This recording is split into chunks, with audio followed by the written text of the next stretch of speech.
ఎప్పుడో 50 ఏళ్ళు దాటాక రావాల్సిన జబ్బుల్లో చాలా వరకు ఇప్పుడు 30 ఇయర్స్లోనే కనిపిస్తున్నాయి. అలాంటి వాటి కోవలకు చెందిందే నడునొప్పి కూడా.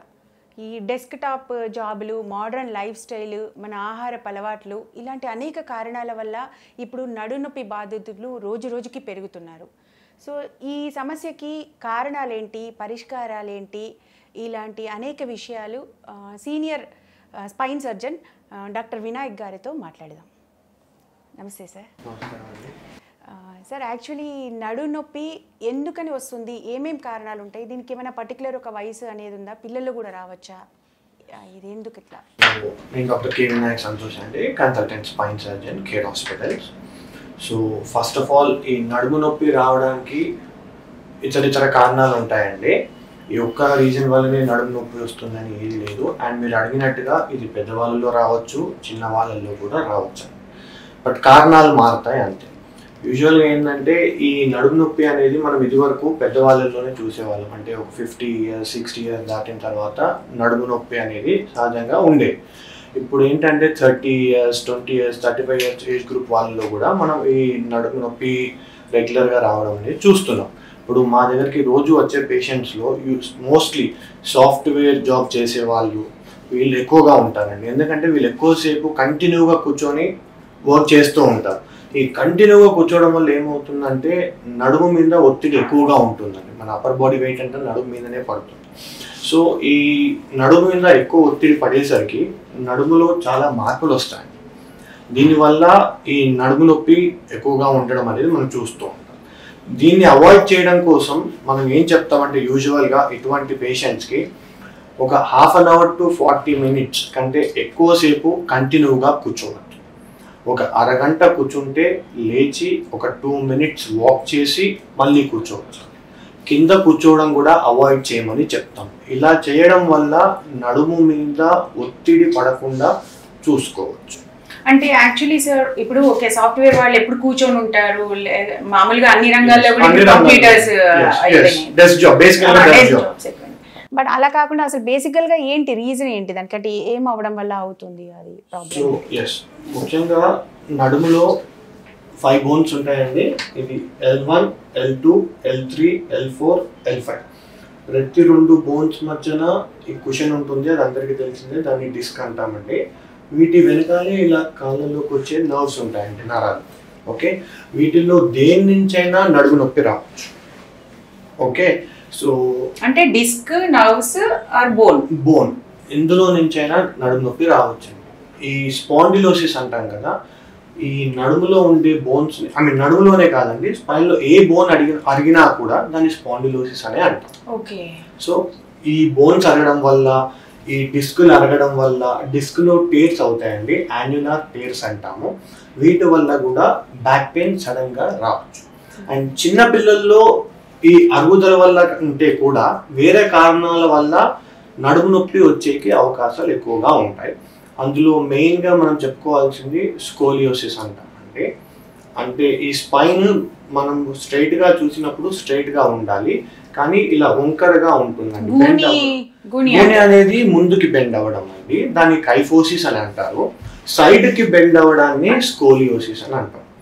ఈ స్కోలియోసిస్ కానీ కైఫోసిస్ కానీ ఇవి సహజంగా చిన్నపిల్లల్లో వీటి వల్ల ఈ వెన్నుపూస నడుములో కానీ నొప్పి వచ్చేకి అవకాశాలు ఉంటాయి వీటి వల్ల. ఇప్పుడు జనరల్గా అయితే పెద్దవాళ్ళలో వస్తుంటాయి కదా సార్, అంటే 50 ఏళ్ళు 60 ఏళ్ళు అట్లా దాటిన వాళ్ళకి ఎందుకు అలాగా? సో నడుములో 5 బోన్స్ ఉంటాయండి. నడుముని లంబార్ అంటాము. L1, L2, L3, L4, L5. ప్రతి 2 బోన్స్ మధ్యన మనకు ఇక్కడ కనిపిస్తుంది కదండి, కుషన్ లాగా ఉంటుంది, దీన్ని డిస్క్ అంటామండి. ఈ బోన్స్ వెనకాలే ఇలా కాళ్ళల్లోకి వచ్చే నర్వ్స్ ఉంటాయండి. ఓకే, ఇందులో ఈ బోన్స్ నుంచి కూడా మనకు నడుము నొప్పి రావచ్చు, ఈ డిస్క్స్ నుంచి కూడా మనకు నడుము నొప్పి వచ్చే అవకాశాలు ఉంటాయి. సహజంగా స్పాండిలోసిస్ అంటే వెన్నుపూసలు అరగడాన్ని స్పాండిలోసిస్ అంటాము. మెడలో అరుగుదల ఉంటే సర్వైకల్ స్పాండిలోసిస్ అని అంటారు, నడుములో అరుగుదల ఉంటే లంబార్ స్పాండిలోసిస్ అని పిలుస్తాం. వెన్నుపూసలు అరగచ్చు, డిస్క్లు 2 అరగచ్చు అండి, ఏదైనా సహజంగా ఈ డిస్కులు ఎక్కువగా ఇబ్బంది పెడుతూ ఉంటాయి ఓల్డ్ ఏజ్ పీపుల్లో, పెద్దవాళ్ళల్లో. చిన్నవాళ్ళల్లో నడుము నొప్పి రావడానికి ఈ బోన్స్ బెండ్ అవ్వడం వల్ల నడుము నొప్పి కానీ ఈ అప్పర్ బ్యాక్లో నొప్పిలు రావడానికి చిన్నపిల్లల్లో సహజంగా ఈ బోన్స్ బెండ్ అవ్వడం వల్ల వస్తాయండి. పెద్దవాళ్ళల్లో ఈ డిస్కులు అరగడం వల్ల ఈ బోన్స్ అన్నీ సహజంగా ఒకదానిపైన ఒకటి ఉంటాయండి. ఒకటి ముందుకి ఒకటి వెనక్కి ఉండవు. పెద్దవాళ్ళల్లో ఏమవుతుందంటే ఈ బోన్కి మధ్యన జాయింట్స్ ఉంటాయండి. వీటిని మనం ఫెసెట్ జాయింట్స్ అని పిలుస్తాము. ఈ జాయింట్స్ అరగడం వల్ల ఆ బోన్స్ ఉండాల్సిన పొజిషన్లో ఉండకుండా అవి ముందుకి స్లిప్ అయినా, సైడ్కి ఇట్లా బెండ్ అయినా నడుము నొప్పి వచ్చే అవకాశాలు ఉంటాయి. దాన్ని డీజనరేటివ్ లంబార్ స్కోలియోసిస్ అని, డీజనరేటివ్ స్పాండైలోలిస్థెసిస్ అని, అంటే బోన్స్ ముందుకు స్లిప్ అవుతే డీజనరేటివ్ స్పాండైలోలిస్థెసిస్ అంటామండి. ఒకవేళ బోన్స్ ఇలా సైడ్కి బెండ్ అయిపోతే పెద్దవాళ్ళల్లో అరుగుదల వల్ల దాన్ని డీజనరేటివ్ స్కోలియోసిస్ అని అంటామండి. సో వీటి వల్ల పెద్దవాళ్ళల్లో నడుము నొప్పులు వచ్చే అవకాశాలు ఉంటాయి. చిన్నవాళ్ళల్లో మాత్రం సహజంగానే వాళ్ళకి పుట్టుకతోనే బోన్స్ బెండ్ అయి ఉండొచ్చు. దానివల్ల కూడా నడుము నొప్పులు వచ్చే అవకాశాలు ఉంటాయి. ఇప్పుడు జాయింట్ అరుగుదల అని ఒకటి ఉండాలి పెద్దవాళ్ళలో. అవునండి. అంటే ఇది కూడా నథింగ్ బట్ ఆర్థరైటిస్ లాగానే, అంతే అండి, అటువంటిది. అంటే ఇక్కడ కూడా జాయింట్స్ అరగడం, జాయింట్ అరగడం, ఇందులో కూడా కార్టిలేజ్ ఉంటుంది. yes ఈ జాయింట్స్ లో కూడా ఉంటుంది. అది ఉంటుంది. లేదంటే బోన్ ఇప్పుడు ఈ ఆస్టియోపోరోసిస్ వల్ల కూడా రావచ్చు. ఆస్టియోపోరోసిస్ అనేది బోన్స్ వీక్ అవ్వడం అండి. ఆస్టియోపోరోసిస్ నథింగ్ బట్ బోన్లో ఉన్న కాల్షియం లెవెల్స్ తగ్గిపోవడం, దానివల్ల బోన్స్ వీక్ అవుతాయి. ఇది గుడ్ క్వశ్చన్ అండి. ఇప్పుడు ఏమవుతుందంటే స్పైన్లో ఈ నడుములో ఉండే బోన్స్ కానీ ఎక్కడైనా కానీ దీంట్లో కాల్షియం లెవెల్స్ తగ్గిపోయినప్పుడు ఈ బోన్స్ వీక్ అయి కంప్రెస్ అవుతాయండి, ఫ్రాక్చర్స్ అవుతాయి. పెద్దవాళ్ళలో చాలా ఫ్రీక్వెంట్గా చూస్తూ ఉంటాం మేము.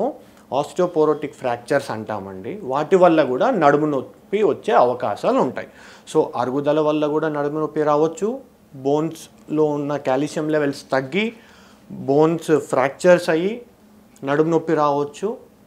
ఇన్ఫెక్షన్, ఓకే, ఇక్కడ డిస్కులు ఇన్ఫెక్ట్ అయినా, బోన్స్ ఇన్ఫెక్ట్ అయినా కూడా నడుము నొప్పి రావచ్చు. ఇంకొక కండిషన్ అంటే రుమటాయిడ్, ఆంకైలోజింగ్ స్పాండిలైటిస్, ఇటువంటి వాటిల్లో కూడా మెయిన్గా ఈ ఆంకైలోజింగ్ స్పాండిలైటిస్, ఈ ఆటో ఇమ్యూన్ డిజీజెస్లో కూడా ఈ నడుము అరగడం వల్ల నడుము నొప్పి వచ్చే అవకాశాలు ఉంటాయి. ఓకే అండి. ఇప్పుడు మీరు అన్నారు బోన్ అండ్ డిస్క్ జాయింట్లో, facet joints bone to bone మధ్య. ఇవి కాకుండా నర్వ్ రిలేటెడ్ ఇష్యూస్ కూడా నడుము నొప్పికి కారణమవుతాయి.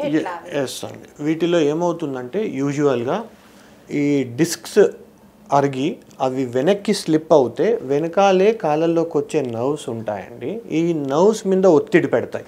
You can see here disc అనేది స్లిప్ అయి వెనక్కి జరిగి కాళ్ళల్లోకి వచ్చే నర్వ్స్ని ప్రెస్ చేస్తే ఎటువైపు నర్వ్ ప్రెస్ అయితే అటువైపు కాళ్ళల్లో సిమ్టమ్స్ ఉంటాయండి. ఇప్పుడు కుడివైపు నరాల మీద ఒత్తిడి పెడితే కుడివైపు కాళ్ళు లాగడం, ఎడం వైపు నరాల మీద ఒత్తిడి పడితే ఎడం వైపు కాళ్ళు లాగడం అనేది మనం చూస్తూ ఉంటాం. కామన్గా చాలామంది మనకు షియాటికా అని అంటారు కదండి. నథింగ్ బట్ ఈ నర్వ్స్ మీద ప్రెషర్ పడి కాళ్ళు లాగడాన్ని మనం షియాటికా అంటామండి. ఓకే, అంటే ఇప్పుడు డిస్క్ వల్ల ప్రాబ్లమ్ అంటే కనుక అది డిస్క్ జారిపోయి నర్వ్ మీద ప్రెషర్ పెడుతుంది. అది కాకుండా ఇంకేమైనా కొన్నిసార్లు ఈ డిస్కులే వెనక్కి జరగాలని ఏం లేదండి. ఇప్పుడు నేను ఇదివరకు ఆల్రెడీ చెప్పాను, ఈ బోన్స్ అన్నీ ఒకదానిపైన ఒకటి ఉంటాయి. కొన్నిసార్లు ఈ బోన్స్ స్లిప్ అవుతాయి. స్లిప్ అవ్వడానికి చాలా కారణాలు ఉంటాయండి. అందులో ఒకటి ఇప్పుడు నేను చెప్పాను, ఈ ఫెసెట్ జాయింట్ అరగడం వల్ల బోన్ స్లిప్ అవ్వచ్చు. సెకండ్ థింగ్, ఈ బోన్కి మధ్యన కనెక్షన్ ఉంటుందండి, దాన్ని పార్స్ అంటాము. సో అది బ్రేక్ అయినా కూడా బోన్ ముందుకి స్లిప్ అయ్యే అవకాశాలు ఉంటాయి. ఇలా బోన్ స్లిప్ అవ్వడం వల్ల వెనకాల నర్వ్స్ని పుల్ చేసే ఛాన్సెస్ ఉంటాయి. అంటే నర్వ్స్ కూడా ముందుకి ఇట్లా లాగడం లాంటివి జరుగుతుంది. అలా జరిగినప్పుడు కూడా కాళ్ళల్లో సిమ్టమ్స్ రావచ్చు. కాళ్ళు లాగడాలు, కాళ్ళు తిమ్మిర్లు, కాళ్ళల్లో మంటలు, కాలు బరువు ఎక్కడం, మొద్దుగా అయిపోవడం, ఇటువంటి సిమ్టమ్స్ ఉంటాయండి. అటువంటి సిమ్టమ్స్ ఉంటే సహజంగా నర్వ్స్ మీద ఎక్కడో ఒత్తిడి పడుతున్నట్టు సహజంగా. నర్వ్స్ మీద కంప్రెషన్ ఒత్తిడి ఉండి ఇలా కాళ్ళు లాగడాలు కానీ, తిమ్మిర్లు కానీ, కాళ్ళల్లో మంటలు, కాలు బరువుగా ఉండడం, అలా ఉండే అవకాశాలు ఉంటాయి. అంటే ఇప్పుడు నడుము నొప్పి ఒకటే గానీ దానికి ఏదైతే కాజ్ అవుతుందో కారణాలు వేరు సిమ్టమ్స్ మారుతుంటాయి. అవునండి, కారణాలు వేరుగా ఉంటాయి. అంటే ఇంకా ఏ కైండ్ ఆఫ్ సిమ్టమ్స్ కనిపిస్తాయి? ఇప్పుడు సయాటికా అంటే కాలు నరం లాగుతుంది అని చెప్పారు. అవును, ఇప్పుడు సో కొంతమంది ఏం చెప్తారంటే మా దగ్గరకు వచ్చిన వాళ్ళు కూర్చొని నించుండే అప్పుడు ముందుకి వంగాలన్నా, పడుకున్నప్పుడు అటు ఇటు రోల్ అవ్వాలన్నా, తిరగాలన్నా నడుము నొప్పి వస్తుంది అంటారండి. అంటే అది ఇన్స్టెబిలిటీ వల్ల వచ్చే పెయిన్ అని చెప్తాం. అంటే ఇప్పుడు చెప్పాను కదండి, ఈ బోన్స్ అన్నీ ఒకదానిపైన ఒకటి ఉంటాయని. ఈ జాయింట్స్ ఎప్పుడైతే వీక్ అవుతాయో ఇవి బోన్స్ని ఉండాల్సిన పొజిషన్స్లో ఉంచవండి. సో మనం ముందు వంగినప్పుడు, వెనక్కి వంగినప్పుడు కానీ, అటు ఇటు రోల్ అయినప్పుడు కానీ ఈ బోన్స్ కదిలిపోవడం లాంటిది జరుగుతుంది. దానివల్ల కూడా నడుము నొప్పి రావచ్చు. ఈ డిస్క్ హెర్నియేషన్ అని ఒకటి అంటుంటారు. అవునండి, ఇప్పుడు నేను చెప్పింది అదే అండి. ఈ డిస్క్ అనేది అదిగి వెనక్కి జరగడం, అది ఉండాల్సిన పొజిషన్లో ఉండకుండా పక్కకి జరగడాన్ని మనం హెర్నియేషన్ అంటాం. ఇది బల్జ్ అవ్వడం కూడా అవుతుందా? డిస్క్ బల్జ్, హెర్నియేషన్, ప్రొలాప్స్, ఇలా డిఫరెంట్ నేమ్స్ ఉంటాయండి. But end of the day మనకు సిమ్టమ్స్ ఏంటి అనేది ఇంపార్టెంట్. పేషెంట్ పరంగా ఇప్పుడు లోపల ఏం జరుగుతుంది అనేది పేషెంట్కి సిమ్టమ్స్ లేవు అనుకోండి, ఏమీ తెలియదు. సో మనం హెర్నియేషనా, ప్రొలాప్సా, డీజనరేషనా, డిస్క్ బల్జా అనేది పక్కన పెడితే పేషెంట్ సిమ్టమ్స్ అనేవి మాకు ఇంపార్టెంట్. ఇప్పుడు యాక్చువల్గా ఈ ప్రాబ్లమ్స్ ఎందుకు వస్తాయి? ఇదంతా కూడా అంటే ఏజ్ రిలేటెడ్ ఫ్యాక్టర్ అయినా లేకపోతే ఎనీ అదర్ ఫ్యాక్టర్ ఉండొచ్చు? అంటే డిస్క్ రిలేటెడ్ ఇష్యూస్ని పర్టికులర్ ఏజ్ ఒక్కటే కారణంగా చెప్పుకోలేమండి. ఇప్పుడు ఆక్యుపేషన్ లైక్ డెస్క్ జాబ్ చేసే వాళ్ళు ఉంటారు. నేను ఆల్రెడీ స్టార్టింగ్లోనే చెప్పానండి. ఇప్పుడు ఎక్కువసేపు కూర్చున్నప్పుడు నడుము మీద ఎక్కువ ఒత్తిడి పడుతుంది. నడుము మీద ఎక్కువ ఒత్తిడి పడినప్పుడు నడుము నొప్పి రావచ్చు. మజిల్ స్పాజం అంటాం, మజిల్ స్ట్రెయిన్, వీటి వల్ల కూడా నడుము నొప్పి వచ్చే అవకాశాలు ఉంటాయి. సో వీటిని అవాయిడ్ చేయడం కోసమే కంటిన్యూగా ఒక హాఫ్ అన్ అవర్ 40 minutes కంటే ఎక్కువసేపు కూర్చోకూడదు. అరగంట కూర్చుంటే లేచి ఒక 2 minutes నడిచి మళ్ళీ కూర్చోవచ్చండి. కింద అస్సలు కూర్చోవద్దని చెప్తాం. అందుకనే బేసికల్గా ఈ నడుము నొప్పి ఉన్న వాళ్ళల్లో కింద కూర్చోవడం అవాయిడ్ చేయడము, ఇండియన్ టాయిలెట్స్ అవాయిడ్ చేయమని చెప్పడానికి కారణం ఇదే. ఓకే, ఇప్పుడు ఈ సాఫ్ట్వేర్ అంటే తక్కువ ఏజ్లో, చిన్న ఏజ్లోనే 30sలోనే ఈ నడు నొప్పి అనేది కనిపించడానికి కారణము మెయిన్గా ఈ ఇలా కూర్చొని ఎక్కువసేపు కూర్చోవడం వల్ల నడుము పైన ప్రెషర్ పడింది. ఎస్, ఇది ఒక కారణం అండి. ఇన్ఫెక్షన్ కూడా ఒక కారణమే. ఇన్ఫెక్షన్ అంటే ఏ కైండ్ ఆఫ్ ఇన్ఫెక్షన్ సార్? అంటే సహజంగా వెన్నుపూసలో ఇన్ఫెక్షన్స్ ఉంటే ఇండియా లాంటి కండిషన్స్లో మోస్ట్లీ టీబీ వల్ల, ట్యూబర్క్యులోసిస్ వల్ల వచ్చే అవకాశాలు ఉంటాయండి. ఖచ్చితంగా అది టీబీ అని మనం చెప్పలేము.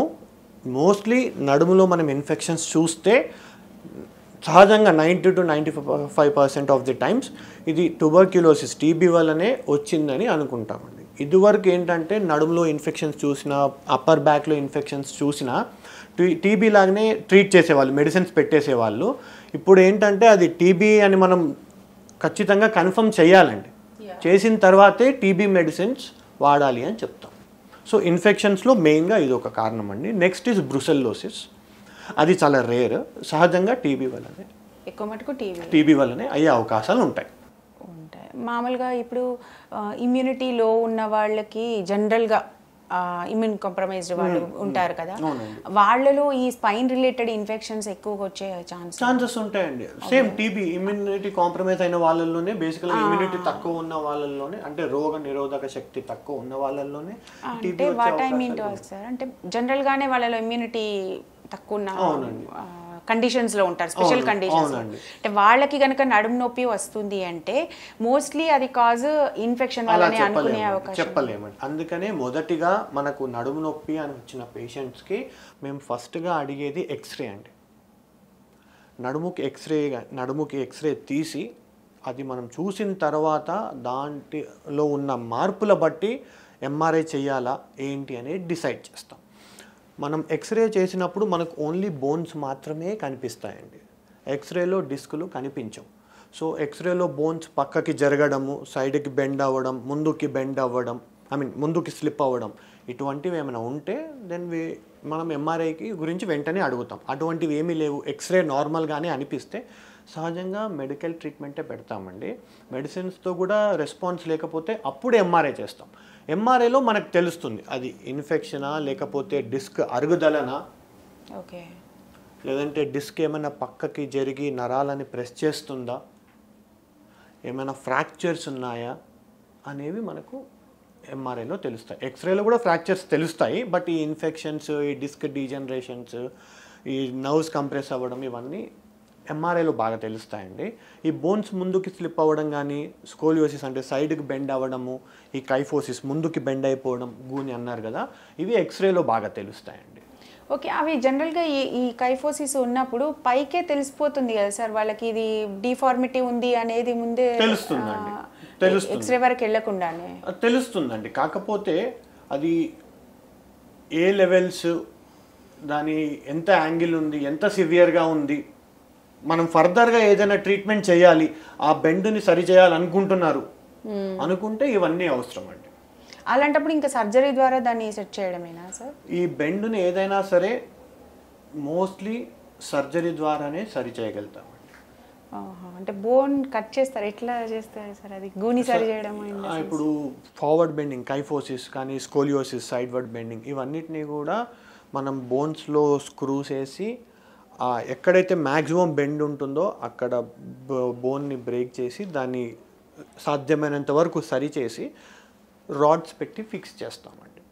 ఓకే, వంగింది కాస్త రాడ్స్ తో స్ట్రైట్ కరెక్ట్ పొజిషన్ లోకి మళ్ళీ బెండ్ అవ్వకుండా రాడ్స్ పెట్టి ఫిక్స్ చేస్తామండి. ఓకే.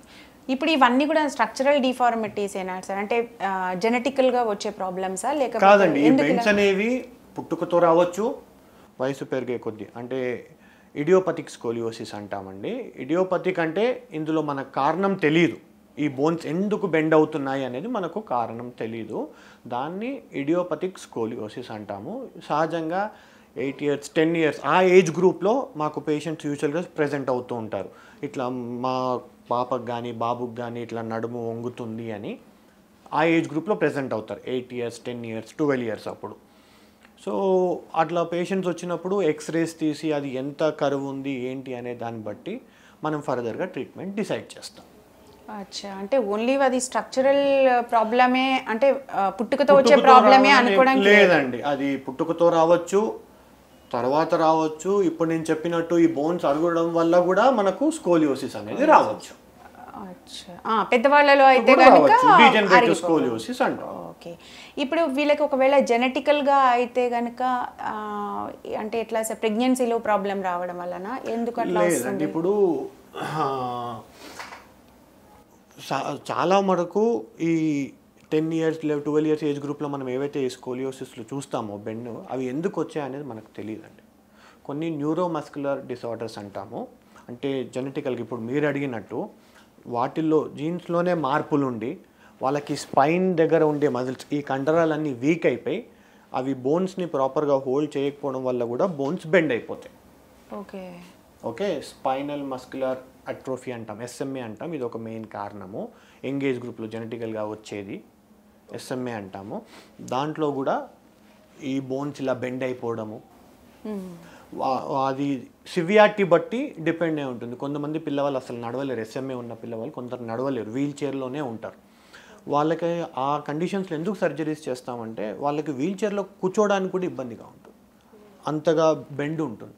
సో వాళ్ళకి మనం మెయిన్గా సర్జరీ చేస్తే ఏంటంటే అట్లీస్ట్ కూర్చోవడానికి కానీ వాటికి అనుకూలంగా ఉంటుంది. బెండ్ అండ్ పెయిన్ కూడా ఉంటుంది, అంటే ఎంత బెండ్ ఉంటుందో బెండ్ పెరిగే కొద్దీ పెయిన్ కూడా వస్తుంది.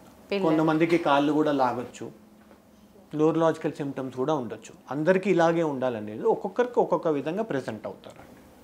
ఓకే.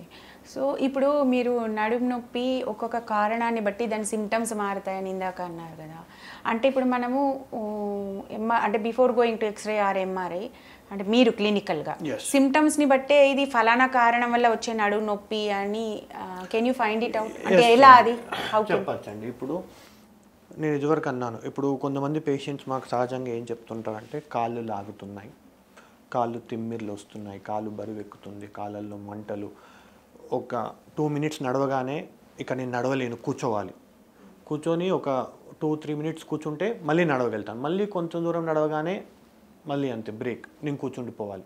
ఇలా చెప్తారండి. ఇలా చెప్పినప్పుడు మెయిన్గా నర్వ్ రిలేటెడ్ ఇష్యూస్ ఇవి, ఎక్కడో నర్వ్స్ మీద ప్రెషర్ పడుతుంది. సో క్లినికల్గానే మనం నర్వ్స్ మీద ప్రెషర్ పడుతుంది అని చెప్పొచ్చు. ఏ లెవెల్స్ ఏంటి అనేది ఫర్దర్గా మనం ఎంఆర్ఐ స్కాన్స్ ఇవన్నీ చేసి చూస్తాం. తర్వాత ముందైతే ఇది నర్వ్ రిలేటెడ్ ఇష్యూ. కొంతమంది బ్యాక్ పెయిన్ ఎక్కువగా ఉంది అని చెప్తారు. కాళ్ళల్లో సిమ్టమ్స్ కంటే నడుము నొప్పి ఎక్కువగా ఉంది అని చెప్తారు. అప్పుడు ఈ బోన్స్ స్లిప్ అవ్వడం కానీ బోన్స్ బెండ్ అవ్వడం కానీ ఇటువంటివి ఏమైనా జరుగుతున్నాయని అనుకుంటాం. అదే కాళ్ళల్లో సిమ్టమ్స్ ఎక్కువ చెప్తున్నారు, నడుము నొప్పి ఎక్కువ లేదు అని అంటే ఈ నర్వ్స్కి సంబంధించిన ఇష్యూస్ అయి ఉండొచ్చు. మోస్ట్లీ సయాటికా మోస్ట్లీ అయి ఉండొచ్చు. ఇంకోటి సార్, ఇప్పుడు నడు నొప్పి మన కిడ్నీ రిలేటెడ్ ఇష్యూస్ ఉన్న వాళ్ళలో కూడా నడు నొప్పి బ్యాక్ నొప్పిలేస్తుంది అంటారు కదా, అది ఎట్లా? అది కిడ్నీ రిలేటెడ్ వల్ల వస్తుందా లేదంటే స్పైన్ రిలేటెడ్ వల్లనా అనేది ఎట్లా? How could you find? యూజువల్గా ఈ కిడ్నీ రిలేటెడ్ పెయిన్స్ అనేవి అవి కంటిన్యూగా ఉంటాయండి. అంటే పొజిషన్తో మారడము అలా ఉండదు. కిడ్నీ రిలేటెడ్ పెయిన్స్ అనేది ఒకసారి పెయిన్ వచ్చినప్పుడు మీకు కాన్స్టెంట్గా ఉంటుంది. ఇంకెలా కూర్చున్నా ఎలా మీరు ఎట్లున్నా ఆ పెయిన్ కాన్స్టెంట్గా ఉంటుంది. ఈ బ్యాక్ రిలేటెడ్ ఇష్యూస్ అనేవి మీరు ఎక్కువసేపు కూర్చుంటే పెయిన్ రావడము, లేదంటే ఎక్కువసేపు నించుంటే కాళ్ళు లాగేయడాలు, ఇలా సిమ్టమ్స్ ఉంటాయి. నార్మల్గా ఉండవు. ఇప్పుడు నేను చెప్పాను కదండి మీకు, కొంచెం దూరం నడవగానే ఇంకా నేను నడవలేను, కూర్చుంటే మళ్ళీ నడవగలుగుతాను. ఇది అలా ఉండదండి. కిడ్నీ రిలేటెడ్ పెయిన్ కాన్స్టెంట్గా ఉంటుంది, సహజంగా కాన్స్టెంట్గా కంటిన్యూగా ఉంటుంది పెయిన్. ఓకే, అంటే ఉండడం అదే పొజిషన్తో మారదు. అంటే ప్లేస్ అంటే పర్టికులర్ ఇటువైపు లెఫ్ట్ సైడ్ రైట్ సైడ్ అట్లాంటి ఎటువైపు అయినా రావచ్చు అండి. కిడ్నీ పెయిన్ రైట్ సైడ్ అయినా రావచ్చు, లెఫ్ట్ సైడ్ అయినా రావచ్చు, స్పైన్ అయినా అంతే, ఏదైనా ఆ విషయంలో తేడా లేదు. కానీ ఓన్లీ కాన్స్టెంట్గా ఉంటుంది యూజువల్లీ, అంతవరకు అది తేడా. ఇంకోటి సార్, ఇప్పుడు మహిళల్లో విమెన్లో ఈ నడు నొప్పి ఎక్కువ చెప్తూ ఉంటారు జనరల్గా. అంటే మోస్ట్లీ పాతకాలంలో అయితే వాళ్ళకి అన్నీ ఎక్కువ అదేంటి రోటి పచ్చళ్ళు వేయడము, ఇంకా రకరకాల పనులు ఉండేవి కదా సార్. సో వాటి వల్ల వాళ్ళకి నడుము నొప్పి ఎక్కువ అనేది ఒక కాన్సెప్ట్ ఉంది. సో ఇప్పుడు ఏమైంది, అంతా అన్ని మెషిన్స్ ఉన్నాయి వీళ్ళకి, ఇప్పుడు కూడా నడుము నొప్పి అంటున్నారు ఏంటి అని కొంత మాటలు కొన్ని రకాలుగా వినబడుతూ ఉంటాయి. బట్ స్టిల్ ఇప్పుడు కూడా విమెన్లో మనకి బ్యాక్ పెయిన్ ఎక్కువగా అనిపిస్తూ ఉంటుంది. అంటే ఇది ఏమైనా ప్రెగ్నెన్సీ రిలేటెడ్ ఇష్యూనా లేకపోతే వాళ్ళు more prone to this spine ఇష్యూనా? యూజువల్గా ఇద్దరిలో కామన్గానే ఉంటాయండి. ఇప్పుడు ఉమెన్లోనే ఎక్కువ ఉంటుంది, మెన్లో తక్కువ ఉంటుంది అని ఏమీ లేదు. ఏదైనా సరే కింద కూర్చొని ఎక్కువ వర్క్ చేయాల్సిన అవసరం ఉన్నవాళ్ళు, లేదంటే పైన కంటిన్యూగా ఎక్కువసేపు కూర్చొని చేసేవాళ్ళు, వీళ్ళల్లో మనం నడుము నొప్పులు అనేవి ఎక్కువగా చూస్తామండి. ఓకే, అంటే ఏ కైండ్ ఆఫ్ వర్క్ చేస్తున్నారు అనే దాన్ని ఉంటుంది. ఇప్పుడు ఈ ప్రెగ్నెన్సీ వల్ల అంటే బాలింతగా ఉన్నప్పుడు లేదంటే అప్పుడు స్టార్ట్ అయిన పెయిన్ ఇంకా అది ఇప్పటికీ ఉంటుంది నడుము నొప్పి అంటారు. సహజంగా ఏంటంటే మేము చూసే వాటిల్లో సిజేరియన్ సర్జరీ అయ్యింది, వెనకాల ఇంజెక్షన్ ఇచ్చారు, స్పైనల్ అనస్థీషియా అంటామండి, ఈ ఇంజెక్షన్ ఇచ్చారు, ఆ తర్వాతే నాకు నడుము నొప్పి స్టార్ట్ అయిందని అంటారండి. సహజంగా ఈ ఇంజెక్షన్కి నడుము నొప్పికి సంబంధం ఉండదండి, దానికి దీనికి సంబంధం లేదు. సో కాబట్టి అసలు ప్రెగ్నెన్సీకి రిలేషన్ ఏం లేదంటారా? లేదండి, అంటే మజిల్ ఇంబ్యాలెన్స్ అవుతుంది. అంటే ఇప్పుడు ప్రెగ్నెన్సీలో ఏమవుతాయంటే అబ్డోమెన్ డిస్టెండ్ అవుతుంది కదా, వస్తుంది కదా. సో యూజువల్గా పోస్చరల్ అంటే మనకు పొజిషన్ మారడం వల్ల దానివల్ల నడుము నొప్పి వచ్చే అవకాశాలు ఉంటాయి. బట్ ఈ సిజేరియన్ సర్జరీ అంటే ఇంజెక్షన్ ఇచ్చినందుకు పెయిన్ వచ్చింది అలా ఉండదండి. సో దానికి ఏం సంబంధం ఏం లేదు. ఇప్పుడు వన్స్ నడుము నొప్పి స్టార్ట్ అయినప్పుడు ఇప్పుడు చిన్నపిల్లల్లో ఇప్పుడు ఈ గూనీ రిలేటెడ్ అంటే కైఫోసిస్, స్కోలియోసిస్ లాంటి వాటికి సర్జరీ సర్జరీ చేయాలని కంపల్సరీ కాదు. కర్వ్స్ చిన్నగా ఉన్నప్పుడు బ్రేసెస్ అని చెప్తామండి, అంటే జాకెట్స్ ఇస్తారు. ఆ కర్వ్ ప్రోగ్రెస్ అవ్వకుండా, ఇంకా ఎక్కువ అవ్వకుండా. సో ఇటువంటి కండిషన్స్లో ఏంటంటే పిల్లల్ని ఎవ్రీ 6 months ఒకసారి ఫాలోఅప్స్కి తీసుకొని రమ్మంటాం విత్ జాకెట్. ఎప్పుడు జాకెట్ వాడుతూనే ఉండాలి కంటిన్యూగా. ఎప్పటి వరకు వాడాలి? వాళ్ళకి గ్రోత్ అంతా పూర్తయ్యే వరకు. సహజంగా అంటే అమ్మాయిల్లో యూజువల్గా ఒక్కసారి మంత్లీ సైకిల్ స్టార్ట్ అయిన తర్వాత, పీరియడ్ స్టార్ట్ అయిన తర్వాత ఒక 2 years వాళ్ళకి గ్రోత్ ఎక్కువగా ఉంటుంది. పీరియడ్ స్టార్ట్ అయ్యాక ఒక 2 years to 3 years వాళ్ళు ర్యాపిడ్గా గ్రో అవుతారు. ఆ టైంలో ఈ కర్వ్స్ ఎక్కువగా పెరిగే అవకాశాలు ఉంటాయి ఉమెన్లో. గ్రోత్ స్పర్ట్ అంటాం, అంటే ఇంకా ఎదుగుదల ఎక్కువ అయ్యే టైంలో. సో మనం ఏం చేస్తామంటే యంగ్ ఏజ్లోనే మనం ఇది డిటెక్ట్ చేయగలిగితే వాళ్ళకి జాకెట్స్ లాంటివి ఇస్తామండి. అప్పట్లోనే కరువు తక్కువ ఉంటే మనం డిటెక్ట్ చేసే టైంకే ఈ బెండ్ అనేది తక్కువగా ఉందంటే దాన్ని ఇంకా ఫర్దర్గా పెరగకుండా మనం జాకెట్స్ ఇస్తాం. ఎవ్రీ 6 monthsకి ఒకసారి రమ్మంటాం వాళ్ళని. కరువు ఏమైనా పెరుగుతుందా లేదా అని చూసుకోవడానికి. కరువు ఏమి ఎక్కువగా పెరగట్లేదు అనుకోండి, వాళ్ళని ఆ బ్రేసెస్ కానీ ఆ బాడీ జాకెట్స్ కానీ కంటిన్యూ చేయమని చెప్తాం. మనం జాకెట్స్ వాడినా ఈ కరువు పెరిగిపోతుంది, కంట్రోల్ అవ్వట్లేదు, లేకపోతే మనం వాళ్ళని చూసే సమయానికే ఆల్రెడీ బెండ్ ఎక్కువగా ఉందనుకోండి, అప్పుడే మనం సర్జరీస్ అడ్వైస్ చేస్తాం. ఓకే, లేకపోతే సో బెండ్ ఎక్కువగా ఉన్నా కూడా కంప్లైంట్స్ అండి, కొంతమంది కాస్మెటిక్ పరంగా అంటే వాళ్ళకి ఎటువంటి కంప్లైంట్స్ ఉండవండి, అంటే కాళ్ళు లాగడం కానీ నడుము నొప్పి కానీ ఏమీ ఉండవు. వాళ్ళ మెయిన్ కంప్లైంట్ మేము బెండ్ ఉన్నాము, సో మాకు స్ట్రైట్గా ఉండాలి అనేది వాళ్ళకి ఉందనుకోండి. కాస్మెటిక్ పరంగా ఒకటి సర్జరీ ఇండికేషన్. నెక్స్ట్ థింగ్ ఏంటంటే పెయిన్. ఓకే, పెయిన్ రావడము, కాళ్ళు లాగేయడాలు, ఇటువంటి సిమ్టమ్స్ ఉంటే కూడా వాటిని కరెక్ట్ చేయడం కోసం సర్జరీ చేస్తాం. ఇది పిల్లల్లో అయితే. పిల్లల్లో అయితే ఇప్పుడు మనకి మిడిల్ ఏజ్లో కూడా ఇప్పుడు ఇందాక మనం అనుకున్నట్టు సాఫ్ట్వేర్ వీటి వల్ల అట్లాగే వెయిట్ వల్ల పెరుగుతున్నారు. పేషెంట్స్లలో ఇంత కర్వ్స్ ఉండవండి, ఇంత పెద్ద అంటే సర్జరీ చేసే అంత పెద్ద పెద్ద కర్వ్స్ ఉండవు. పెద్దవాళ్ళల్లో డిజనరేటివ్ స్కోలియోసిస్ అంటాం, లైక్ 50 years 60 years ఇటువంటి ఏజ్ గ్రూప్స్లో మనం కొంచెం కర్వ్స్ పెద్దగానే చూస్తామండి. అటువంటివి ఏమైనా ఉండి వాళ్ళకి ఈ నడుము నొప్పి కానీ కాళ్ళు లాగే సిమ్టమ్స్ ఉన్నాయనుకోండి, అప్పుడు కూడా ఆ పెద్దవాళ్ళకి అంత ఏజ్లో పర్వాలేదా సర్జరీ చేస్తే? అంటే 70 years అట్లా ఉన్నారు. ఏజ్ అనేది ఎప్పుడు క్రైటీరియా కాదండి సర్జరీకి. అంటే ఇప్పుడు 20-30 years వాళ్ళు ఉన్నారు కానీ వాళ్ళు సర్జరీకి ఫిట్ లేరు అనుకోండి, మనం సర్జరీ చేయలేమండి.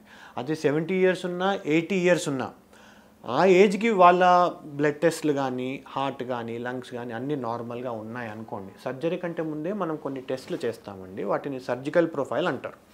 అందులో పేషెంట్ హీమోగ్లోబిన్ లెవెల్స్ ఎలా ఉన్నాయి, తర్వాత లంగ్స్ ఎలా ఉన్నాయి, కిడ్నీస్ ఎలా ఉన్నాయి, హార్ట్ ఎలా ఉంది, ఇవన్నీ చూసుకుంటాం. అవన్నీ నార్మల్గా ఉంటే, ఫిట్నెస్ ఉంటే ఏ ఏజ్లో అయినా సర్జరీ చేయొచ్చండి. ఏజ్ ఎప్పుడు క్రైటీరియా కాదండి, ఫిట్నెస్ ఇంపార్టెంట్. డయాబెటిక్స్లో కూడా చేయొచ్చండి, షుగర్ లెవెల్స్ కంట్రోల్లో ఉంటాయి. కంట్రోల్లో లేదు అనుకుంటే మనం ఎండోక్రైనాలజిస్ట్ ఒపీనియన్ కానీ జనరల్ ఫిజిషియన్ ఒపీనియన్స్ కానీ తీసుకొని షుగర్స్ కంట్రోల్లోకి తెచ్చుకున్నాక సర్జరీ చేస్తామండి. ఓకే, ఇది బెండ్స్ విషయంలో అయితే. ఇప్పుడు ఒకవేళ ఈ డిస్క్ ప్రాబ్లమ్స్, ఫేసర్ జాయింట్స్, వాటికి ఏ ప్రాబ్లం ఉన్నా కానీ నడుము నొప్పికి కారణం ఏదైనా సర్జరీ చేయాల్సిన పరిస్థితి వస్తే ఫిట్నెస్ చూసుకొనే చేస్తామండి, ఏ ఏజ్లో అయినా పర్లేదు. ఇప్పుడు వేరే కారణాల వల్ల అంటే బెండింగ్ కాకుండా వేరే కారణాల వల్ల ఈ నడు నొప్పి ఉంటే సర్జరీ ఎప్పుడు అవసరం అవుతుంది? సిమ్టమ్స్ పైన డిపెండ్ అయి ఉంటుందండి. ఇప్పుడు మనం ఫస్ట్ నడుము నొప్పి వచ్చిన ఏ పేషెంట్స్కైనా సహజంగా మెడికల్ ట్రీట్మెంట్ ఇచ్చి చూస్తామండి. మెడిసిన్స్తో పేషెంట్కి నొప్పి తగ్గట్లేదు, లేదంటే మెడిసిన్స్ ఇచ్చినప్పుడే నొప్పి తగ్గుతుంది, మెడిసిన్స్ ఆపేగానే మళ్ళీ నొప్పి వస్తుంది అన్న కేసెస్లో మనం నెక్స్ట్ నడుముకి ఇంజెక్షన్స్ అంటామండి, ఎపిడ్యూరల్ స్టెరాయిడ్ ఇంజెక్షన్స్ అంటాము, ఇవి ట్రై చేయొచ్చు. కొంతమందికి రూట్ బ్లాక్స్ అంటాం, అవి కూడా ట్రై చేయొచ్చు. ఈ ఇంజెక్షన్స్తో కూడా పేషెంట్స్కి రిలీఫ్ రావట్లేదు, ఇంకా సఫర్ అవుతున్నారు, వాళ్ళు రోజు చేసుకునే పనులు కూడా చేసుకోలేకపోతున్నారు అనే స్టేజ్ ఉంటే ఎస్ డెఫినెట్గా సర్జరీ రికమెండ్ చేస్తాం. సెకండ్ థింగ్, న్యూరలాజికల్ సిమ్టమ్స్ ఉన్నప్పుడు, అంటే కాళ్ళల్లో బలహీనత రావడం, కాళ్ళల్లో స్పర్శ తగ్గిపోవడం, ఈ యూరిన్ కంట్రోల్ పోవడం, ఈ స్టూల్ కంట్రోల్, మోషన్ కంట్రోల్ పోవడం, అంటే వాళ్ళకు తెలియకుండానే యూరిన్కి వెళ్ళిపోవడం కానీ మోషన్ వెళ్ళిపోవడం కానీ ఇటువంటి సిమ్టమ్స్ ఉన్నాయనుకోండి, అండ్ నర్వ్స్ మీద కంప్రెషన్ పడుతుంది అనుకోండి, నర్వ్స్ మీద ఒత్తిడి ఉంటే అప్పుడు ఇంకా మెడికల్ ట్రీట్మెంట్ ట్రై చేయమండి, డెఫినెట్గా సర్జరీనే ఆప్షన్గా చెప్తాం పేషెంట్. ఓకే, ఇప్పుడు మెడికల్ ట్రీట్మెంట్ అంటే పెయిన్ కిల్లర్స్ ఇస్తారా? ఏ కైండ్ ఆఫ్? డెఫినెట్గా యాంటీ ఇన్ఫ్లమేటరీస్ ఇస్తామండి, పెయిన్ కిల్లర్స్ నొప్పి తగ్గించడానికి. సో పెయిన్ మెడిసిన్స్తో చాలామందికి నొప్పి తగ్గుతుందండి. నొప్పి తగ్గట్లేదు, లేదంటే ట్యాబ్లెట్స్ వాడితేనే తగ్గుతుంది, మళ్ళీ నొప్పి వస్తుంది అనుకుంటే వాళ్ళు రోజు ఇదే చెప్పాం కదండి, మెయిన్గా వాళ్ళు చేసుకునే పనులు కూడా వాళ్ళు చేసుకోలేకపోతున్నారు అన్నప్పుడు ఒకరి మీద ఆధారపడాల్సి వస్తుంది. If they are becoming dependent, surgery అనేది అడ్వైస్ చేస్తాం. కానీ ఎంఆర్ఐలో కూడా ఎక్స్రేలో కూడా మనకు మార్పులు కనిపించాలి, ఎక్స్రేలో కూడా ప్రాబ్లం కనిపించాలి, ఎంఆర్ఐలో కూడా చేంజెస్ ఉండాలి, వాటికి కరెస్పాండ్ అవుతూ అంటే దానికి తగ్గట్టుగానే పేషెంట్కి సిమ్టమ్స్ కూడా ఉండాలి. కొంతమందిని చూస్తామండి, అంటే నడుములో ఎక్కువగా మార్పులు ఉండవు, అరుగుదల ఎక్కువగా ఉండదు, బట్ పేషెంట్కి నొప్పి ఎక్కువగా ఉంటుంది. అటువంటి కండిషన్స్లో సర్జరీ ఆఫర్ చేయమండి. Medical treatment. మరి వీళ్ళకి నొప్పి ఎందుకు ఎక్కువగా ఉంటుంది అక్కడ మార్పులు లేకుండా? మార్పులు లేకున్నా కూడా కొంతమందికి నొప్పులు రావచ్చు. అంటే ఇప్పుడు ఈ పెయిన్ అనేది సబ్జెక్టివ్ ఫీలింగ్, అది కొందరు తట్టుకోగలుగుతారు, కొందరు తట్టుకోలేరు, వాళ్ళ బేరింగ్ కెపాసిటీ. సో ఎంఆర్ఐలో మార్పులు లేనిదే, సివియర్గా కనిపించిందే మనం సర్జరీ ఆఫర్ చేయమండి. అటువంటప్పుడు మెడికల్ ట్రీట్మెంట్తో కూడా తగ్గట్లేదు అంటే ఎపిడ్యూరల్ ఇంజెక్షన్స్, రూట్ బ్లాక్స్, ఇటువంటి ఫెసెట్ బ్లాక్స్, ఇటువంటి ఇంజెక్షన్స్ ఉంటాయండి, అవి ట్రై చేస్తాం. ఇప్పుడు సార్ ఇంజెక్షన్స్లో స్టీరాయిడల్ ఇంజెక్షన్స్ అని ఒకటి అన్నారు. మరి ఈ స్టీరాయిడ్స్ కానీ పెయిన్ కిల్లర్స్ కానీ అవి వాడడం వల్ల ఏమైనా సైడ్ ఎఫెక్ట్స్ ఎట్లా ఉంటాయి? యూజువల్గా ఈ పెయిన్ కిల్లర్స్ చాలా వరకు అంటే షార్ట్ డ్యూరేషన్లో వాడితే ఏం ప్రాబ్లం ఉండదండి.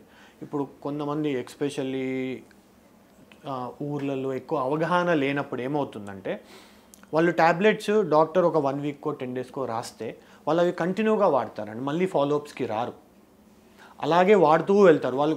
మేము కొంతమందిని సంవత్సరాల కొద్దీ ట్యాబ్లెట్స్ వాడే వాళ్ళని చూస్తాం, కొంతమంది అయితే స్టెరాయిడ్స్ వాడతారు సంవత్సరాల కొద్దీ.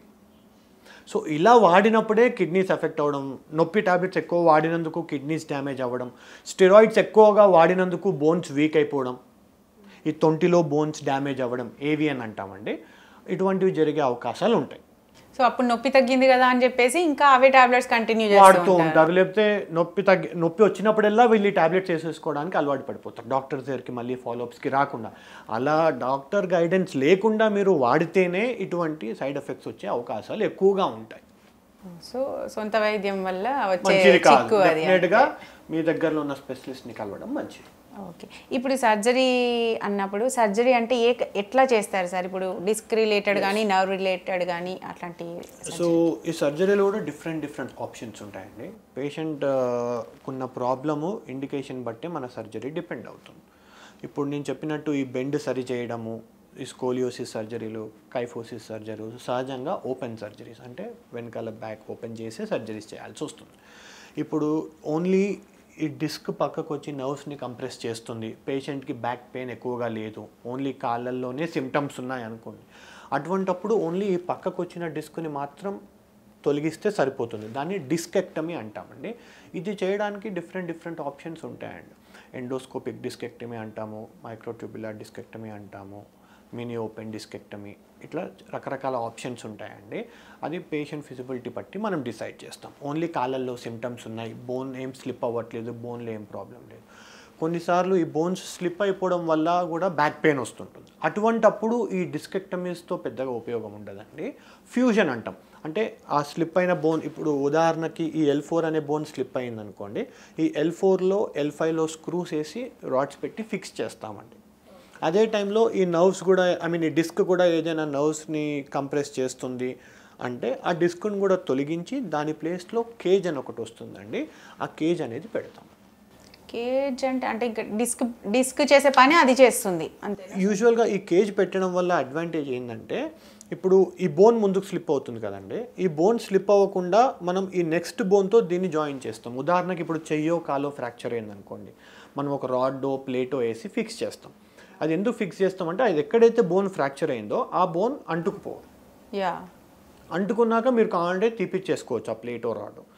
సో ఇక్కడ నేనేం చెప్పాలనుకుంటున్నా అంటే, సేమ్ విధంగా ఈ బోన్ కూడా ఈ నెక్స్ట్ ఉన్న బోన్తో ఫ్యూజ్ అయిపోవాలి, ఫ్యూజన్ అంటాం. ఓకే, ఇది ఫ్యూజ్ అవ్వడానికి ఈ స్క్రూస్ రాడ్స్ వేసి ఫిక్స్ చేస్తాం కదండి, అది ఫిక్స్ చేసినప్పుడు ఈ బోన్స్ కదలకుండా ఉంటాయి, ఇవి ఒకదానికొకటి అంటుకుంటాయి. ఈ కేజ్ పెట్టకుండా, ఈ డిస్క్ తీసి కేజ్ పెట్టకుండా ఓన్లీ స్క్రూస్ రాడ్సే వేసి మనం సర్జరీ చేస్తే అంటుకుంటాయి, కానీ అంటుకుండే అవకాశాలు 70% మాత్రమే. కొన్నిసార్లు అంటుకోకపోవచ్చు, దాన్ని సూడో ఆర్థ్రోసిస్ అంటాం. అంటుకున్నప్పుడు కూడా బ్యాక్ పెయిన్ వస్తుంటుంది. సో అది అంటుకోవడానికి ఈ కేజ్ పెడితే ఈ బోన్స్ రెండు అంటుకునే అవకాశాలు పెరుగుతాయి. సో ఓన్లీ స్క్రూస్ రాడ్సే కాకుండా ఈ కేజ్ అనేది పెడితే ఈ రెండు బోన్స్ ఒకదానికొకటి ఫ్యూజన్ అయ్యే అవకాశాలు ఎక్కువగా ఉంటాయి. అండ్ సెకండ్ థింగ్, ఇది పెట్టడం వల్ల ఏమవుతుందంటే, ఇప్పుడు మీకు ఇక్కడ కేర్ఫుల్గా చూస్తే ఈ బోన్కి మధ్యన మీకు గ్యాప్ కనిపిస్తుంది కదండి, ఇది ఫోరామెన్ అంటామండి. ఇది ఫోరామెన్. ఈ ఫోరామెన్ నుంచి నవ్వు బయటకు వస్తుంది. ఓకే, ఈ డిస్క్ అరిగిపోయినప్పుడు ఈ రెండు బోన్స్ దగ్గరకు వచ్చేసే అవకాశాలు ఉంటాయి. ఓకే, మనం ఇప్పుడు ఆ కేజ్ పెట్టడం వల్ల ఇవి రెండు మళ్ళీ సపరేట్ జరుగుతాయండి. ఈ ఫోరామెన్ మళ్ళీ ఓపెన్ అవుతుంది. ఇప్పుడు ఈ రెండు బోన్స్ దగ్గరకు వచ్చేస్తే ఈ గ్యాప్ తగ్గిపోతుంది కదా, మనం కేజ్ పెట్టేసరికి ఇవి రెండు ఓపెన్ అవుతాయి. జరిగి ఈ ఫోరమెన్ ఓపెన్ అయిపోతుంది. సో మళ్ళీ ఇండైరెక్ట్గా కూడా దీని మీద ఒత్తిడి తగ్గిస్తున్నాం ఇండైరెక్ట్గా. అంటే సార్ ఇట్స్ నథింగ్ బట్ ఈ కేజ్ డిస్క్ ప్లేస్ లో మనం కేజ్ పెడుతున్నాం. డిస్క్ లాగా ఈ కేజ్ చేసే పనులన్నీ చేయదు, బట్ మనం పెడుతున్నాం. ఎస్, డిస్క్ తీసేసి దాని ప్లేస్ లో కేజ్ పెడుతున్నాం. పెట్టడానికి మెయిన్ కారణం ఒకటి, ఈ ఫోరమెన్ మళ్ళీ ఓపెన్ అవుతుంది అండ్ ఈ 2 బోన్స్ అతుక్కుపోవాలి. దాన్నే ఫ్యూజన్ అంటాం. ఇప్పుడు ఈ బోన్ స్లిప్ అవుతుంది కదండి, ఇది స్లిప్ అవ్వకుండా ఫర్దర్గా ఇంకా ముందుకి కదలకుండా ఈ నెక్స్ట్ ఉన్న బోన్తో అది ఫ్యూజ్ అయిపోవాలి. ఇప్పుడు ఫ్యూజ్ అయిపోతే అంటే నార్మల్ గా కూడా డిస్క్ ఉన్నప్పుడు కూడా అవి రెండు ఫ్యూజ్ అవ్వకుండా ఉంటాయి కదా సార్? ఫ్యూజ్ అవ్వవు. మరి ఇప్పుడు ఫ్యూజ్ అయిపోతే ప్రాబ్లం ఏం ఉండదండి, మూమెంట్స్ అన్ని నార్మల్ గానే ఉంటాయి, ఏం ప్రాబ్లం ఉండదు. ఓకే, ఫ్యూజ్ అవుతాయి కానీ మధ్యలో గ్యాప్ ఉంటుంది, అంటే ఫోరామిన్ ఓపెన్ ఉంటుంది. ఈ ఫోరామిన్ ఓపెన్ ఉంటుంది కాబట్టి అక్కడ నర్వ్కి ప్రాబ్లం ఉండదు. అండ్ ఈ బోన్స్ అంటుకున్నాయి కాబట్టి ఇంకా ఫర్దర్ గా స్లిప్ అవ్వదు. సో కాబట్టి ప్రాబ్లం సాల్వ్ అవుతుంది. ఇప్పుడు ఒకవేళ ఈ ఫేసెడ్ జాయింట్స్ లో ప్రాబ్లం అయితే దాని సేమ్ అన్నిటికీ ఇంతే ఫ్యూజన్. ఇక్కడ నా డౌట్ ఏంటంటే సార్, ఇప్పుడు ఆస్టియో ఆర్థరైటిస్ లో అయితే నీ రీప్లేస్మెంట్ సర్జరీ చేస్తారు, ఇక్కడ కూడా జాయింట్స్ అరుగుతాయి అని చెప్పారు కదా మీరు. అరిగిన జాయింట్ కి మరి ఏం చేస్తారు? అక్కడ ఫెసెడ్ బ్లాక్స్ అని ఇస్తాం. కేజ్ చేయమండి, ఫెసెడ్ బ్లాక్స్ అని ఇస్తాం, వీటికి ఇంజెక్షన్స్ ఇస్తాం.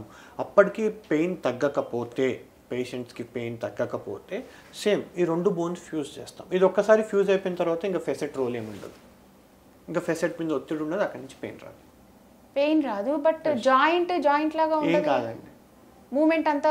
ఇప్పుడు మనం నీ రిప్లేస్ చేసేస్తున్నాం కదా, ఇప్పుడు మోకాలు అరుగుతుంది, మనం రిప్లేస్మెంట్ చేస్తున్నాం, ఏమవుట్లేదు. పేషెంట్కి అన్ని మూమెంట్స్ పాసిబుల్, దే ఆర్ నార్మలే. ఇక్కడ యాక్చువల్ నా డౌట్ ఏంటంటే సార్, ఇప్పుడు కార్టిలేజ్ అరిగిపోవడం వల్ల 2 బోన్స్ రాసుకుపోయి పెయిన్ వస్తుంది మనకి ఈ నీ ప్లేస్ లో అయితే. ఇప్పుడు ఇది కూడా జాయింటే కదా, జాయింట్ అంటే నథింగ్ బట్ 2 బోన్స్ మధ్యలో కార్టిలేజ్. ఇక్కడ ఈ ఫెసెట్ జాయింట్ పని ఏంటంటే ఈ బోన్స్ ని కదలకుండా హోల్డ్ చేసి ఉంచుకోవడం. అది వేరే మూమెంట్ కి దాని ఏముండదు. ఈ ఫెసెట్స్ మెయిన్ రోల్ ఏంటంటే, ఈ జాయింట్ రోల్స్, ఈ బోన్స్ ఒకదానిపైన ఒకటి ఉండాలి కదలకుండా. ఓకే, సో ఈ ఫెసెట్ జాయింట్స్ ఎప్పుడైతే అరిగిపోతాయో ఇవి ఇక్కడ బోన్స్కి అబ్నార్మల్ మూమెంట్ ఇస్తాయి. ఈ మూమెంట్ బ్లాక్ చేయడం కోసం మనం చేసేసాం ఫ్యూజన్ ఇంపార్టెంట్ అక్కడ. సో బోన్స్ ఫ్యూజ్ అవుతే దాదాపుగా అక్కడి నుంచి వస్తున్న పెయిన్ తగ్గిపోతుంది. Okay, wonderful. Last but not least, ఎప్పుడు యాక్చువల్లీ ఈ స్ట్రెస్ అనే పదం లేకుండా ఏ జబ్బు ఉండదేమో. సో దానికి ఈ నడు నొప్పికి ఏమైనా రిలేషన్ ఉందా? స్ట్రెస్తో బాడీలో ప్రతి ఒక్క దాని మీద ఎఫెక్ట్ ఉంటుందండి. నడుము అనే కాదు, మెడ మీద, ప్రతి దాని మీద ఎఫెక్ట్స్ ఉంటాయి. డెఫినెట్గా నడుము నొప్పి ఉన్నా, నెక్ పెయిన్ ఉన్నా కూడా స్ట్రెస్ తగ్గించుకోవడమే మంచిది. దానివల్ల బాడీలో అన్ని ఆర్గన్స్ మీద ఎవ్రీథింగ్, ప్రతి ఒక్కటి ఎఫెక్ట్ అవుతాయండి స్ట్రెస్ వల్ల. So it's always better to have a stress free life. I know it's very difficult, కష్టం, బట్ తప్పదు. ఇంకొక పాయింట్ నేను యాక్చువల్లీ అడగడం మర్చిపోయాను సార్. ఇప్పుడు స్పాండిలైటిస్ 2 రకాలుగా చెప్తారు మీరు. లంబార్ స్పాండిలోసిస్ అన్నారు. లంబార్ స్పాండిలోసిస్ అంటే ఏంటి, స్పాండిలైటిస్ అంటే 2 ఒకటా వేరువేరా? స్పాండిలోసిస్ ఇస్ నథింగ్ బట్ అరుగుదల, బోన్స్ అరగడాన్ని, అంటే నడుములో ఈ వెన్నుపూసలు అరగడాన్ని మనం స్పాండిలోసిస్ అంటాం. స్పాండిలైటిస్ అంటే ఇన్ఫ్లమేషన్ అంటే ఇప్పుడు నేను చెప్పాను కదా, auto immune conditions like rheumatoid arthritis, ankylosing spondylitis, వీటిల్లో ఇన్ఫ్లమేషన్ ఉంటుంది. దానివల్ల వచ్చే ప్రాబ్లం అంటే వాటి వల్ల నడుము ఎఫెక్ట్ అవుతాయి. ఇప్పుడు యాంకలోజింగ్ స్పాండిలైటిస్ అంటాం. ఇట్లా వాటి వల్ల ఇవి ఎఫెక్ట్ అయితే స్పాండిలైటిస్ అంటాం. అరుగుదల వల్ల వచ్చే ప్రాబ్లం అయితే స్పాండిలోసిస్ అంటాం. ఓకే, నెక్స్ట్ ఇంకా యాక్చువల్లీ చెప్పుకోవాల్సిన విషయం, ఈ నడు నొప్పి వచ్చేది ఎట్లాగొస్తుంది, వచ్చిన తర్వాత ఓకే మీరు చేయాల్సిన పని మీరు చేస్తారు. సో మీ వరకు రాకుండా ఉండాలంటే ఎట్లా? నా మెయిన్గా ఏంటంటే అండి, కింద కూర్చోవద్దు అని చెప్తాము. This is very important thing. ఎవరైనా కింద కూర్చోవద్దా సార్? యూ సహజంగా నడుము నొప్పి ఉన్న వాళ్ళకి, లేకపోతే మీకు రాకుండా ప్రికాషన్స్ చెప్తున్నారు కాబట్టి you avoid sitting on the floor. కింద కూర్చోకండి, పైన ఎత్తులో కూర్చోవడం మంచిది. అంటే ఏం నడు నొప్పి లేకపోయినా సరే కింద కూర్చోవడం అవాయిడ్ చేయడం. ఎందుకంటే మనం ప్రికాషన్స్ చెప్తున్నాం కదా, మనం ప్రికాషన్స్ చెప్తున్నప్పుడు డెఫినెట్గా కింద కూర్చోకపోవడమే మంచిది. పైన కూర్చున్నప్పుడు కూడా ఒక హాఫ్ అన్ అవర్ 40 మినిట్స్ కంటే ఎక్కువసేపు కంటిన్యూగా కూర్చోకండి. ఒక 40 మినిట్స్ అలా కూర్చుంటే లేచి ఒక 2 మినిట్స్ వాక్ చేసి మళ్ళీ కూర్చోవచ్చు. ఓకే, అండ్ ముందుకు వంగేటప్పుడు కూడా ఫార్వర్డ్ బెండింగ్ కంటే కూడా నీస్, మోకాళ్ళతో కింద కూర్చోవడం మంచిది. బ్యాక్ పెయిన్ రాకుండా ఉండడానికి చెప్తున్నాను. ఆల్రెడీ నీస్ అరిగిపోయాయి అంటే అది డిఫరెంట్ సినారియో. సహజంగా నీస్ మీద కూర్చొని ఏదైనా వస్తువు తీసుకోవడం మంచిది, మనం ముందు కొంగి తీసుకోవడం కంటే కూడా.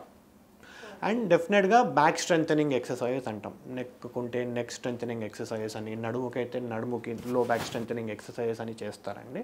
మీరు మీ దగ్గరలో ఉన్న ఏ ఫిజియోథెరపిస్ట్ దగ్గరికి వెళ్ళినా కూడా they will teach you those exercises. అవి మీరు ఇంట్లో రెగ్యులర్గా ప్రాక్టీస్ చేసుకోవడం మంచిది. అంటే సార్ ఇప్పుడు వన్స్ నడునొప్పి వస్తే ఇప్పుడు ఇవన్నీ అంటే ఎక్సర్సైజెస్ కానీ ఇవి జనరల్గా చేస్తుంటారు. అసలు రాకుండా అంటే స్పైన్ హెల్దీగా ఉండాలి అంటే స్పైన్ హెల్దీగా ఉండాలంటే అంటే ఫుడ్ హ్యాబిట్స్ కానీ మామూలుగా రెగ్యులర్ హ్యాబిట్స్ కానీ ఎలాంటి precautions? Weight is a important factor అండి. ఒబెసిటీ ఉన్న పేషెంట్స్లో, లావ్ ఎక్కువ ఉన్న పేషెంట్స్లో ఈ నడుము నొప్పి ఎక్కువగా చూస్తుంటాం మనము. సో డెఫినెట్గా weight reduction is very important. Stress free life, కింద కూర్చోకూడదు, పైన కూర్చున్నప్పుడు కూడా కంటిన్యూస్గా ఎక్కువసేపు కూర్చోకూడదు.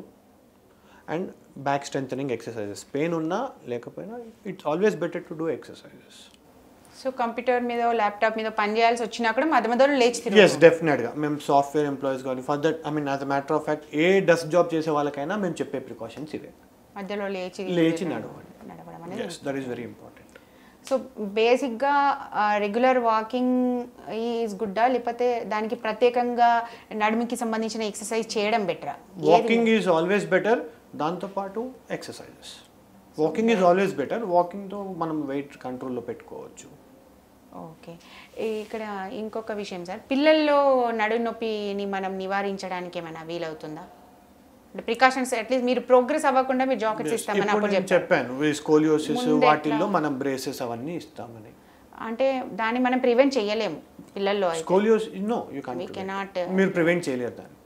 ఓన్లీ కంజనైటల్ గా వస్తుంది అనుకోండి, దాని మీద అడల్ట్ ఏజ్ లో మాత్రమే ఇట్లా. అడల్ట్ ఏజ్ లో వచ్చినప్పుడు ఈ బ్రేసెస్ ఇవన్నీ ఇస్తాము. దాంతో అది కంట్రోల్లోనే ఉండి కవ్ ఎక్కువగా లేదు అనుకోండి, సర్జరీ అనే ఆప్షనే ఉండదు. సో మామూలుగా నార్మల్ నడుము నొప్పి అయితే ఈ ప్రికాషన్స్ తీసుకోవాలి. అయిపోతుంది. Okay okay, anyway sir, thank you sir, thank you so much. And చాలా నమస్తే సార్.